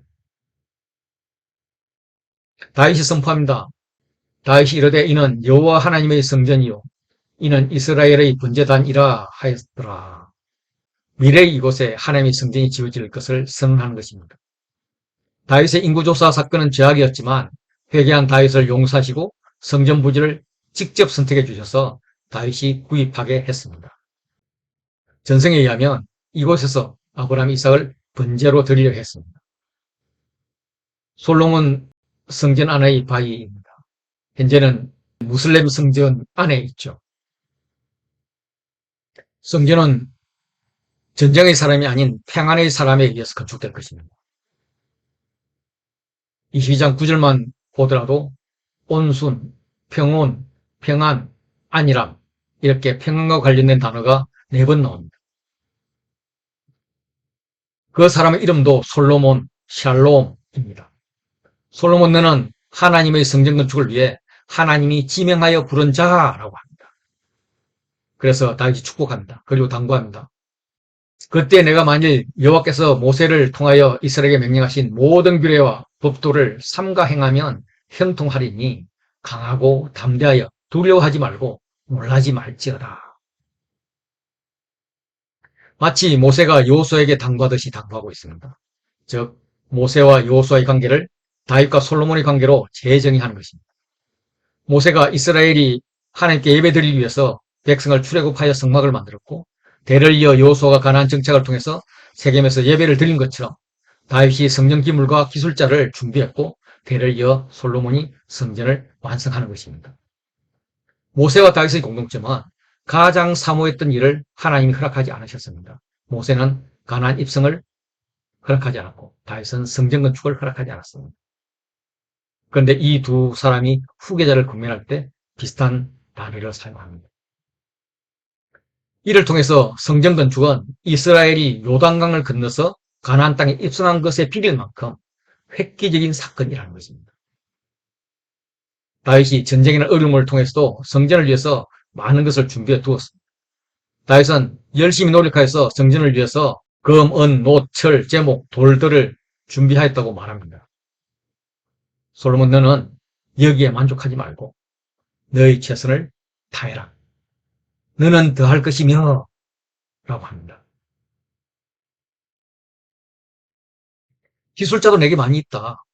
금과 은, 노, 철이 무수하다. 그러므로 너는 일어나 일하라. 여호와께서 너와 함께 계실지로다. 솔로몬에 이어서 장로들에게도 하나님이 함께 하심을 강조합니다. 솔로몬을 도우라. 여호와께서 너희와 함께 계시지 아니하느냐.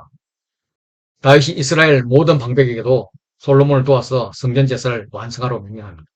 그래서 방백들이 해야 할 일은 마음과 뜻을 바쳐서 너희 하나님 여호와를 구하고, 일어나서 여호와 하나님의 성전을 건축하고 여호와의 언약궤와 하나님의 성전의 기물을 가져다가 여호와의 이름을 위하여 건축한 성전에 드리게 하라. 즉 성전 건축은 솔로몬 혼자서 할 수도 없고 해서는 안 되는 것입니다. 솔로몬이 진두지휘는 하겠지만 지도자와 백성들이 합력해야 만들 수 있는 것이 성전인 것입니다. 다윗이 나이가 많아서 늙었습니다. 이 말은 사고나 병 없이 세상에서 누려야 할 수명을 다 채웠음을 말합니다. 이제 평안히 죽으면 됩니다. 다윗이 죽기 전에 할 일은 왕과 성전 예배자를 세우는 일입니다. 먼저 솔로몬을 왕으로 세웠습니다. 이는 하나님의 약속이 성취되는 것입니다. 다음으로 레위 사람들을 불러 모았습니다. 성전이 지어지면 사역할 자들입니다. 다윗은 악기를 만들었고 악기로 찬송하는 반을 만들고 반을 조직했습니다. 이는 성막 시대의 정신을 개성함과 동시에 성전 시대에 맞는 조직과 역할로 개편하는 것입니다. 일종의 종교 계획입니다. 아론 계열의 제사장들은 역할의 변화가 없지만 성막을 옮기는 일을 했던 레위인들은 변화가 필요했습니다. 레위 사람이 다시는 성막과 기구를 맬 필요가 없는 것입니다. 이들의 일이 어찌 보면 없어지는 것입니다. 그래서 레위인에 대한 새로운 직무를 부여합니다. 회막의 직무, 성소의 직무, 아론 자손의 직무를 돕는 일을 했습니다. 아론의 아들 나독과 아비후는 제사를 세팅시키는 초기에 다른 불을 들이다가 불에 삼켜졌습니다. 그들은 아버지보다도 먼저 죽고 아들이 없어서 아론의 남은 두 아들 엘르아살과 이다말이 제사장 직분을 행했습니다. 그래서 다윗이 엘르아살의 자손 사독과 이다말의 자손 아히멜렉과 더불어 그들을 나누어 각각 섬기는 직무를 맡겼는데 라고 이야기합니다. 제사장이 제비를 뽑아서 24명의 순서를 가렸습니다. 이스라엘은 1년이 48주로 되어 있는 음력을 사용합니다. 이 24명이 1주씩 돌아가면서 직무를 수행했습니다. 이는 하나님 여호와께서 명하신 규례라면서 규례의 기원에 대해서 강조합니다. 아닥과 나비오처럼 임의로 하지 않았다는 말입니다. 다윗의 제사 조직의 기원은 모세, 아론 시대까지 올라가고 하나님께서 명하신 규례대로 정통성과 정당성이 있다는 말입니다. 23장에서 레위 사역자들이 족보가 나왔는데 다시 레위 족보가 나옵니다. 수바엘 가문과 야시아 자손이 추가되었습니다. 이는 자손의 번성과 종교적 업무가 많았음을 말해줍니다. 다윗이 군대 지휘관들과 더불어서 아삽과 헤만과 여두둔의 자손 중에서 구별하여서 찬양대를 세웠습니다. 여기서 나오는 군대 지휘관은 봉사자들의 지휘자로 보는 것이 좋겠습니다. 공동번역에서는 예배 지도자로 번역하고 있습니다. 군대로 번역한 것은 찬양하는 자들을 강력한 군대로 보고 있기 때문입니다. 마치 여호사밧의 군대에 선봉했었던 찬양대처럼 말입니다. 찬양대 지휘자들과 더불어 세워진 아삽은 모으다라는 의미를 가진 이름입니다. 그는 시편 150편과 73편부터 80편의 작기자입니다. 헤만은 진실하다, 신실하다 의미를 가진 이름입니다. 그는 시편 88편을 지었습니다. 여두둔은 손을 들다 감사하다라는 의미를 가진 이름입니다. 시편 139편은 여두둔이 노래하도록 되어 있고 시편 60편, 67편은 여두둔의 법칙에 맞추어 만든 것이고 89편은 에단의 노래인데 에단은 여두둔의 다른 이름으로 볼 수도 있습니다. 이들은 모두 성견자로 나옵니다. 이들의 임무는 신령한 노래를 부르는 것입니다. 원어는 예언하는 자들이란 겁니다. 이들은 비파나 재금을 들고 연주하면서 노래로 하나님의 말씀을 전달한 겁니다. 이거는 신탁을 전하는 그런 예언이 아니라 찬양과 감사를 받으셨다는 내용이거나 찬양 중에 하나님께 드리는 기도와 찬양시와 이에 대한 응답이었을 것으로 봅니다. 예언의 노래로 대중을 위로하고 격려하는 역할을 했던 것 같습니다. 아삽과 여두둔과 헤만 그리고 모든 형제들은 여호와 찬송하기를 배워 익숙한 자였습니다. 배워 익숙한 자. 배웠다는 것은 훈련했다는 말입니다. 익숙했다는 말은 능숙했다는 말입니다. 성경 봉사를 위해서 충분히 교육받고 충분히 연습했음을 알 수가 있습니다. 문제기는 성전 경례가 부정해지는 것을 막고 성전 경비를 책임지는 자들입니다. 전쟁 때는 성전을 지키는 군사들입니다. 고라의 자손 머셀레마의 아들들이 이렇게 나옵니다. 그리고 그 사이에 오벳 에돔의 아들들이 있습니다. 이 구조를 보면 ABA 샌드위치 구조인데 오벳 에돔의 아들들이 삽입되어 강조되고 있음을 알 수가 있습니다. 오벳 에돔의 아들들은 62명이라고 언급되고 복받은 자, 능력 있는 자, 직무를 잘하는 자 등의 수식어가 붙어 있습니다. 오벳 에돔은 가드 사람입니다. 어떤 이들은 오벳 에돔이라는 이름이 성년 찬양대와 문지기 명대에 나온 것을 근거로 가드에 살고 있는 레위인이라고 주장을 합니다. 그런데 대부분 학자들은 오벳 에돔이 레위인일 가능성이 희박하다고 합니다. 특히 오벳 에돔의 이름이 에돔을 섬기는 자라는 의미입니다. 그런데 오늘 본문에서는 오벳 에돔이 문지기였음을 강조하고 있습니다. 이방인 가드 사람이었지만 하나님이 복을 주셔서 레위인 중에 고라 자손으로 편입시킨 그런 느낌입니다.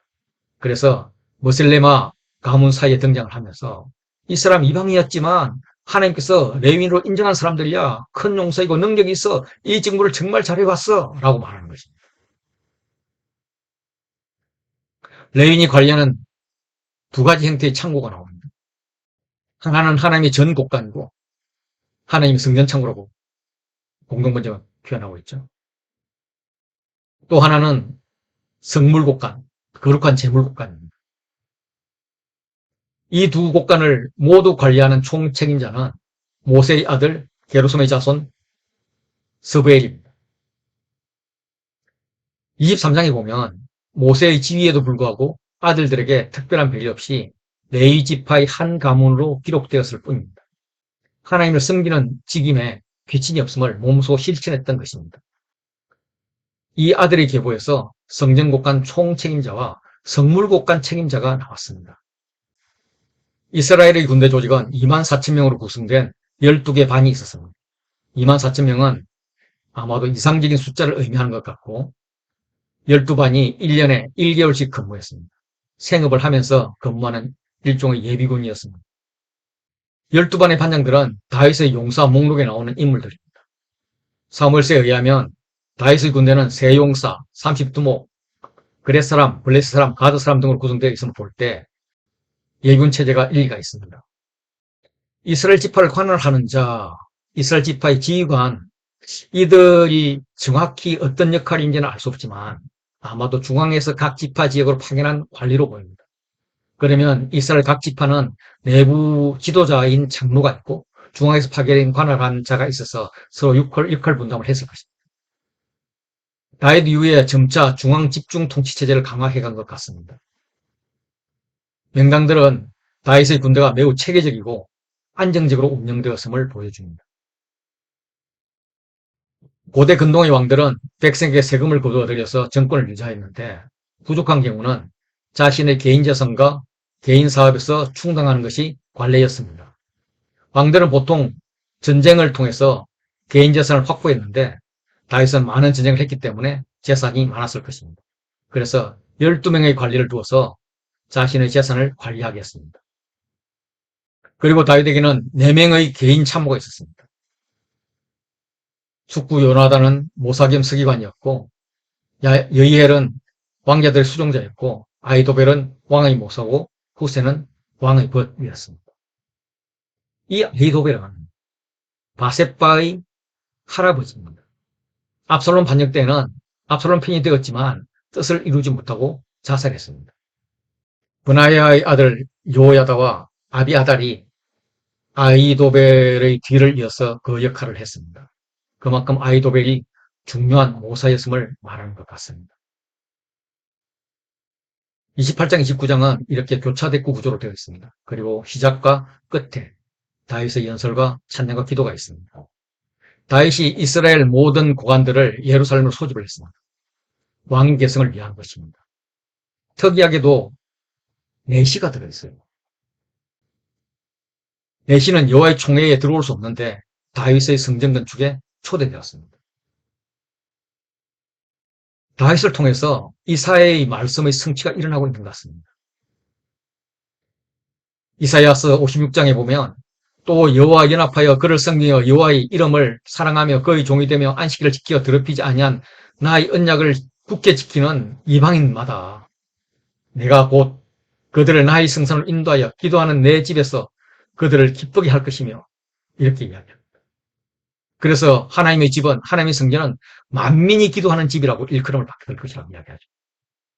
그래서 사도행전에 나오는 빌립이 전도한 이디오피아 내시도 성전에 들어올 수 있었던 것 같습니다. 이것은 다윗이 성전을 기획하면서부터 예배 대상자에 이방인도 포함되어 있음을 알았다는 것입니다. 다윗의 연설은 다윗이 성전 건축을 못한 이유, 하나님께서 주신 다윗의 언약을 회고하고 백성에 당부하면서 솔로몬에게 당부를 하는 것입니다. 여기서 강조되는 것은 하나님이 마음의 의도를 아신다는 것입니다. 역대기 저자는 자신의 이익을 위해서 악한 삶을 살면서도 형식적인 제사를 드리다가 망했던 과거를 판명하고 있는 것입니다. 그들은 거짓 제사와 성전에 대한 허황된 믿음이 이스라엘을 지켜주지 못했다는 것을 잘 알고 있습니다. 모세가 여호수아에게 강하고 담대할 것을 명령했는데 다윗은 솔로몬에게 힘써 행하라 라고 합니다. 힘쓰는 강하고와 같은 단어입니다. 차이는 담대하라 대신 행하라로 바뀐 것입니다. 그 행함은 양자로서 성전을 건축하는 것입니다. 양자는 성전을 건축해야 하는 자입니다. 어떤 성전일까? 이것은 물리적인 성전을 넘어서는 것입니다. 이어서 즉위식 순서로 성전과 성물 설계도 전달식이 거행됩니다. 다윗이 설계도를 그의 아들 솔로몬에게 주고 설계도를 주고 양식을 설명하고 설계도대로 만들 금의 무게를 정해줍니다. 설계도는 모세에게 주어진 성전기구의 모양을 설명할 때 사용한 단어입니다. 시내산에서 성막과 모든 기구와 그 모양들은 모세를 연상하게 하면서 다윗을 제2의 모세로 그리고 있습니다. 이는 성전은 성막을 계승하고 있음을 말합니다. 다윗이 솔로몬을 격려합니다. 너는 강하고 담대하게 이 일을 하라. 성전 건축이 결코 쉽지 않을 것이다. 두려워하지 말며 놀라지 말라. 하나님께서 보호해 주실 것이며 너가 기대하지도 못했던 놀라운 일을 준비하실 것이다. 그러니까 너는 놀랄 준비를 하라. 놀랄 일이 일어날 것이다. 내가 여호와의 성전 공사의 모든 일을 끝마치기까지 여호와 하나님 나의 하나님이 너와 함께 계시사 내게서 떠나지 아니하고 너를 버리지 아니하시리라. 다윗이 말하는 하나님이 너와 함께 계시사 내게서 떠나지 않을 기간은 성전 공사의 모든 일을 마치기까지입니다. 물론 물리적인 성전 건축은 7년이면 끝날 것입니다. 다윗이 솔로몬에게 향후 7년만 하나님이 너와 함께 계실 거야. 그 위에는 몰라 하지는 않았을 것입니다. 다윗은 솔로몬에게 여호와의 성전 공사는 계속된다. 계속되어야 한다. 라는 말을 하고 있는 것입니다. 성전 건축은 물리적인 성전 건축에서 끝나는 것이 아니라 영적 성전 건축을 말하는 것입니다. 다윗이 자재와 인부를 다 준비해 놓았는데 어떤 어려움, 어떤 결심이 필요해서 강하고 담대하라 명령하겠습니까? 이것은 물리적 성전 건축 이후 하나님이 거하실 자신이라는 성전, 하나님이 거하실 이스라엘 공동체라는 성전을 건축함에 있어서 강해야 할 어려움이 있고 담대히 결심해야 할 결단의 시점이 있을 것이라는 말일 것입니다. 우리는 솔로몬은 성전 건축이 끝나자마자 영적 성전을 무너뜨리기 시작해서 자신을 무너뜨리고 이스라엘 공동체를 무너뜨렸다는 것을 압니다. 원독자는 우리보다 더 빼저리게 이걸 느끼고 있었을 것입니다. 제2 성전을 건축한 그들에게 해야 할 예배는 어떤 예배인가? 라는 것을 말하고 있는 것입니다. 하나님께서는 솔로몬을 성전 건축자로 유일하게 택하셨습니다. 어리고 약할지라도 하나님이 택하신 것입니다. 그래서 누구도 의의를 제기해서는 안 됩니다. 문제는 솔로몬은 아직 어리고 미숙한 반면 성전 공사의 규모는 크다는 것입니다. 이 성전은 사람이 살 곳이 아니고 하나님 계실 곳입니다. 그래서 대충 해서는 안 된다는 것입니다. 그래서 솔로몬에게 도움이 필요합니다. 다윗 자신은 성전 건축을 준비하는 데 최선을 다했고 성전에 공식적으로 사용해야 할 재료를 준비했습니다. 이제 회중들에게 외칩니다. 오늘 누가 즐거이 손에 채워 여호와께 드리겠느냐? 이걸 원문에서 직역하면 오늘 누가 여호와께 스스로 성별하여 자원하겠느냐? 다윗은 영광을 독차지하지 않고 백성들의 기회를 줍니다. 자신이 준비하는 거로도 충분하지만 너희도 동참하고 싶으면 동참해 라고 말합니다. 하나님의 사역에 참가하는 것이 부담이나 희생이 아니라 특권이기 때문에 다윗이 즐거이 드릴 자를 물은 것에 대한 화답으로 모든 가문, 모든 지파의 지도자들이 즐거이 드립니다. 그래서 지어질 성전은 솔로몬 성전이 아닙니다. 모든 백성이 자원하고 기쁨으로 참가한 이스라엘 공동체의 성전인 것입니다. 다윗은 여호와께 예물을 드리라는 자신의 권면에 백성이 뜨겁게 반응한 것에 감격하여서 여호와를 송축합니다. 역대기에서 다윗의 마지막 말입니다. 구약에서 주요 인물들이 죽기 전에 고백서를 남기죠. 다윗은 이 기도로 자신의 생을 마감합니다. 기도는 찬양, 그리고 감사, 간구로 이어집니다. 하나님을 찬양함에 있어 위대하신 권능, 영광, 승리, 위엄, 이 다섯 단어를 사용합니다. 이 단어는 영웅이나 왕을 표현하는 단어입니다. 다윗 자신이 누려왔던 것입니다. 그러나 이 모든 것이 주의 것이라고 다윗이 고백합니다. 다윗이 이렇게 준비할 수 있었던 것은 대부분 전쟁에서의 전리품입니다. 하나님의 음성을 듣고 전쟁할까요 말까요 묻고 듣고 순종하여서 준비한 것입니다. 여호와의 전쟁, 영적 전쟁으로 준비한 것입니다. 하나님께 받은 것이라는 것을 안다는 것은 하나님이 주신 은혜를 알고 감사하는 것입니다. 즉 감사로 준비한 것입니다. 그래서 즐거운 마음으로 드릴 힘이 있는 것입니다. 가장 중요한 것은 이것을 다윗 혼자서 준비한 것이 아니라는 것입니다.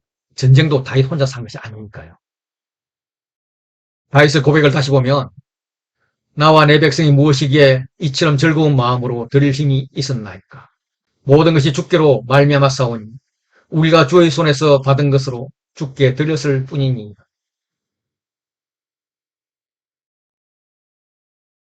나와 나의 백성, 우리가 이스라엘의 공동체가 준비한 것입니다. 그래서 솔로몬은 계속 성전을 지어가야 하는데 하나님 음성과 영적 전쟁과 감사로 지어가야 한다는 것입니다. 공동체의 힘으로 지어가야 한다는 것입니다. 에베소 2장 21절 22절 기억나세요? 그의 안에서 건물받아 서로 연결하여 주 안에서 성전이 되어가고 너희도 성령 안에서 하나님이 거하실 처소가 되기 위하여 그리스도 예수 안에서 함께 지어져 가느니라. 성전은 계속 지어져 가야 합니다. 솔로몬은 실패했죠. 우리는 예수님의 도움을 받아 예수님이 세우신 제자 공동체 안에서 끝까지 지어가야 할 것입니다. 다윗과 함께한 회중은 하나님을 예배하는 데서 이튿날 새 왕을 세우는 잔치에 참가하게 됩니다. 솔로몬을 처음 왕으로 삼은 것은 여호야다의 반란에 급히 왕으로 세운 것이었습니다. 이번에는 공개석상에서 왕으로 추대합니다. 솔로몬을 다시 왕으로 삼아 기름을 부어 여호와께 돌려 주권자가 되게 하고 모든 방백과 용서뿐만 아니라 다윗의 아들들, 다시 솔로몬의 형제들도 솔로몬 왕에게 복종했단 말입니다. 솔로몬 즉위시기에 더불어 대제사장 사독에게도 기름을 부어 제사장이 되게 합니다. 아마도 그동안 제사장이 사독과 아비아달이었지만 다윗이 대제사장 역할을 했는데 이제는 왕권을 솔로몬에게 제사장권을 사독에게 나눠서 위임하는 것 같습니다. 성경에 기름 부음 받은 자로 기록된 제사장은 아론 외에는 사독이 유일합니다. 물론 제사장들 위임식에 다 기름을 부었습니다. 제사장이 기름 부음을 받은 기록이 흔하지 않은 상황에서 역대기 저자가 이를 기록한 것은 제사장권을 강조하기 위함으로 보입니다. 그만큼 제사장의 나라 회복을 꿈꾸고 있다는 말입니다. 평민 출신 이새의 아들 다윗이 온 이스라엘 왕이 되어서 이스라엘을 다스린 40년이 마무리되었습니다. 그는 헤브론에서 7년간 다스렸고 예루살렘에서 33년을 다스리는 동안에 부와 종기를 누리다가 그의 아들 솔로몬을 왕으로 세우고 죽었습니다. 다윗 왕의 행적은 처음부터 끝까지 선견자 사무엘의 글과 선지자 나단의 글과 선견자 가하스의 글에 다 기록되었다고 합니다. 여기서 선견자, 선지자, 선견자의 원어는 로에, 나비, 호제입니다. 선지자를 의미하는 세 단어가 모두 사용되었습니다. 그 행적이 기록되고 있음을 강조하고 있는 겁니다. 하나님의 말씀을 맞다 전해주는 모든 자가 다 있었단 말입니다. 이제 다윗의 대를 이어 솔로몬이 어떤 성전을 건축하고 어떤 예배를 드릴 것인가가 기대되는 것이죠. 그런데 불안합니다. 솔로몬의 정신만 보더라도 이런 부험에 빠진 자가 있습니다.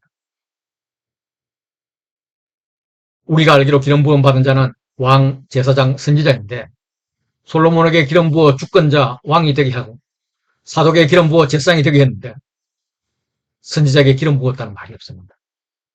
왕은 하나님의 명을 받아 대신 통치하는 주권자이고 제사장은 하나님과 백성 사이를 중재하되 사람의 입장에서 죄를 올려드리고 용서받기에 사람 듣기에는 좋은 소리만 하는 자입니다. 선지자는 하나님 입장에서 백성들이 말씀하는 대로 사는 길을 지적해 주는 자입니다. 소위 쓴소리, 바른 소리를 하는 자이죠. 그런데 선지자에게 기름 부음을 하고 있지 않습니다. 왜일까? 다윗은 죽을 것이고 왕이 된 솔로몬에게 쓴소리, 바른 소리 할 자가 지금 공식적으로 없는 것입니다. 솔로몬이 겸비해서 하나님의 음성을 들을 때는 형통하겠지만 불안하죠. 역대하 9장 29절에 의하면 솔로몬의 행적도 선지자 나단의 글과 실로 사람 아이야의 예언과 성례자 id도의 묵기책에 기록되었다고 합니다. 나단 외에 누가 솔로몬에게 직언을 할 수 있었을까? 나단은 다윗과 함께 했기에 솔로몬에게는 왕으로 세운 후 은퇴한 할아버지 선지자 격이었을 것입니다. 아이야는 여로보암을 왕으로 세웠던 자이고 이 사실을 안 솔로몬은 여로보암을 죽이려 했습니다. 이것은 솔로몬이 아이야의 말을 안 들었다고 보여집니다.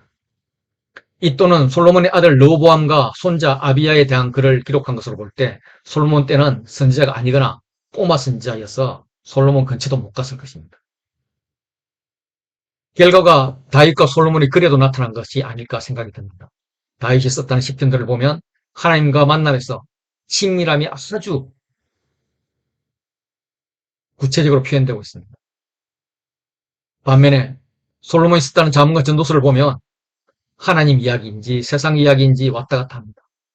세상으로 갔다가 하나님으로 왔다가 다시 갔다 왔다 하는 것은 필요합니다. 목적은 세상을 하나님 나라로 변화시키기 위함입니다. 그런데 우리가 알다시피 솔로몬은 세상으로 가버렸습니다. 솔로몬은 지혜보다 축복보다 선지자가 더 필요했던 것 같습니다.